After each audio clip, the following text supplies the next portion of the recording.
I theorized the idea of being in a band with Ms. V Justice and perhaps her sister as singers and musicians, and myself, and we can do songs like these ones where they have, I can do the perhaps the least Grand Carey part, and they would do the women singing part, and we make reggae songs, and I contributed it out to V Justice as an idea, but I received no response, and it's no slipping into the DMs occurred. But you know, I still have hope. I admit it. Excuse me. I still have hope. V Justice is going to be looking for something in her career sooner or later, something new and exciting. Maybe I'll be it.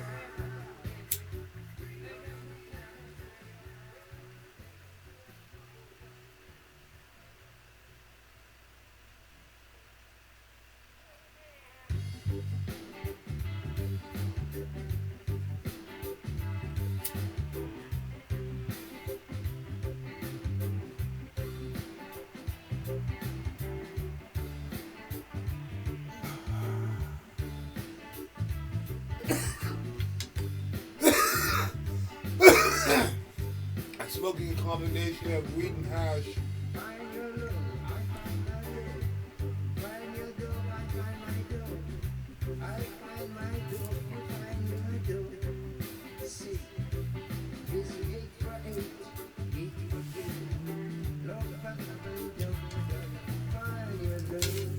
The hash was came in at according to the stats, it was 40%, 40% THC.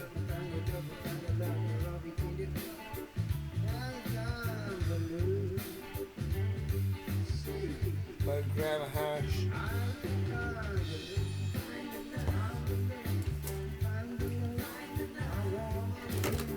And my weed came in at about a gram of hash and a gram of weed. And I mixed them up together. I'm smoking them. The weed came in at 20.1% THC. Both sativa. Actually, I don't know what the hash is. My weed's sativa. I don't know what the hash was. I can say probably just a blend of hash, obviously. Probably just a blend of hash, obviously. I have no idea whether my enunciated or not enunciated words will sound on this recording, but we'll listen back later and see what happened. That's me talking to one of those walls after the third wall.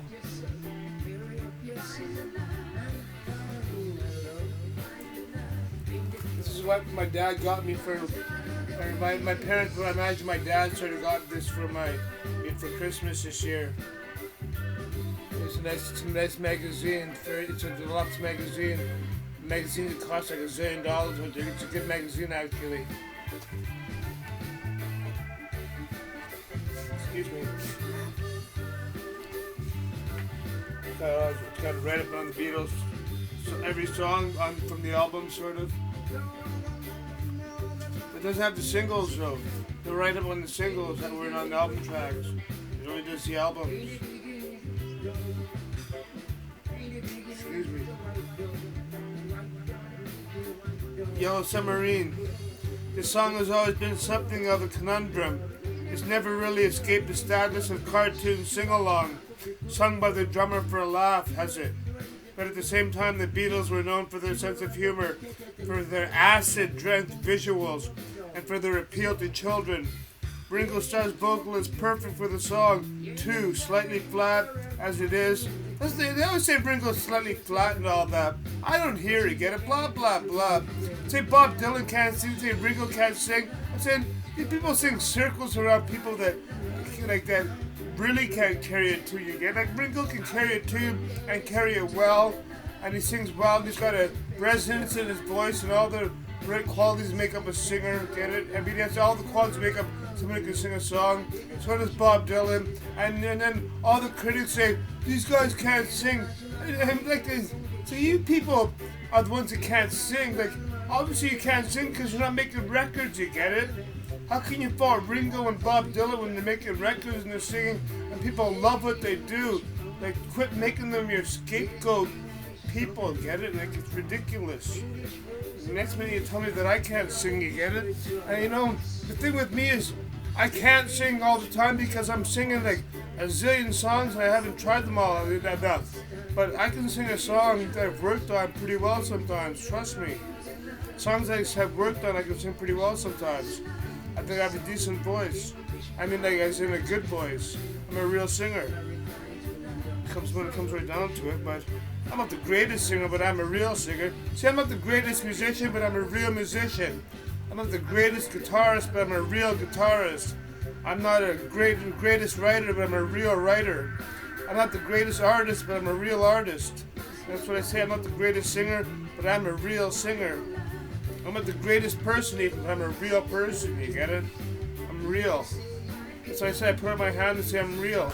I put up my hand and say I'm real, as in I want to be counted. And so you gotta put up your hand, and God, the universe looks down on you and says, oh, I see, you want to be counted in this life, and as someone who's like here and ready to do stuff, and it's not just cowering or shrinking, violating in the corner or something like that. You know what I'm saying? For instance, it's all because of see what's behind the Beatles in this picture? What's behind the Beatles in this picture? What's behind the Beatles in this picture is to blame. That dude behind the Beatles is to blame for it all, right? We all know that one. That monster behind the Beatles is to blame for all the fear in this world. Is that not the truth? And that submarine, well, maybe that submarine, is that our refuge? Who knows? That fella behind the Beatles in this picture, the one to blame. On the streets again we live. On the streets again. So I got the post-nasal drip in my throat. Excuse me. I can take a blow my nose, see if that helps.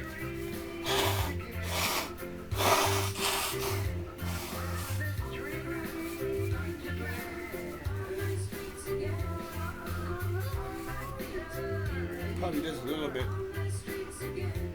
My nose my ears kind of plugged. And my ears got a little bit plugged. How about they've unplugged now? My one ear got a little bit plugged. I have no plans to play a song. But maybe I should try and play a song. I'll wing one out. I'll just come up with a song. What song could I play? Got a songbook here. Do a cover. On the dark desert highway, cool wind in my hair, warm smell of colitis. I know the words, I'm just kidding around. Rising up through the air. I read it like I'm reading it for the first time. Up ahead in the distance, I saw a shimmering light. My head grew heavy and my sight grew dim. I had to stop for the night. There she stood in the doorway. I heard the mission bell, and I was thinking to myself, this could be heaven or this could be hell. Then she lit up a candle and she showed me the way. There were voices down the corridor. I thought I heard them say, welcome back to the same old place that you laughed about. Welcome back. Hey, your dreams were your ticket out of here. Well, the names have all changed since you come around, and the plans have all changed since you went downtown. Who'd think we'd lead you back where we need you? I can't remember the words. Well, we tease him a lot since we got in one spot. Welcome back. Welcome back, welcome back, welcome back. To double up the lines because I'm trying to, I re-edit them right as I do them, and that spoils the song. I should just wing it one time through and go with the mistakes, right? Make it a seemingly a seamless version. Welcome back to the same old place that you laughed about. Welcome back. All your dreams were your ticket out of here. Well, the names all changed as you hung around, and the plans have all changed since you went downtown. Who'd think would lead you? Who'd think would lead you back where we need you? Back where we need you. Yeah, we tease him a lot since we got him on the spot. Welcome back. Welcome back, welcome back, welcome back. Welcome back, welcome back, welcome back. That's John Sebastian. He does a great song in Woodstock. The one where it's, well, almost every generation thinks their folks are bad. You know, no matter where their heads are, you know, moms are sad. Why must every generation think their folks are square? No matter where their heads are, then their moms ain't there. And because I swore when I was older, I'd remember when. Da-da-da-da-da-da-da, when I become a man. And still, he sticks his fingers in the fan. That's not the lyric, but you know. Hey, Pa, my girlfriend's only 3. She got a little bitty phone, and she's taking LSD. And can I try some of this new stuff on my tongue? What's it matter, Daddy? How come you're looking mean? Could it be that you can't live without your dream? No, I can't, because we're all living up there. Hey, we're all. Hey, clean up some garbage on the way up, people. Come on. Do your part.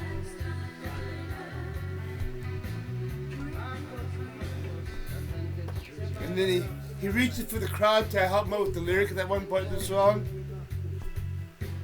And he says, I can't remember what the line is. When he reaches, I can't remember. He can't remember what the line is.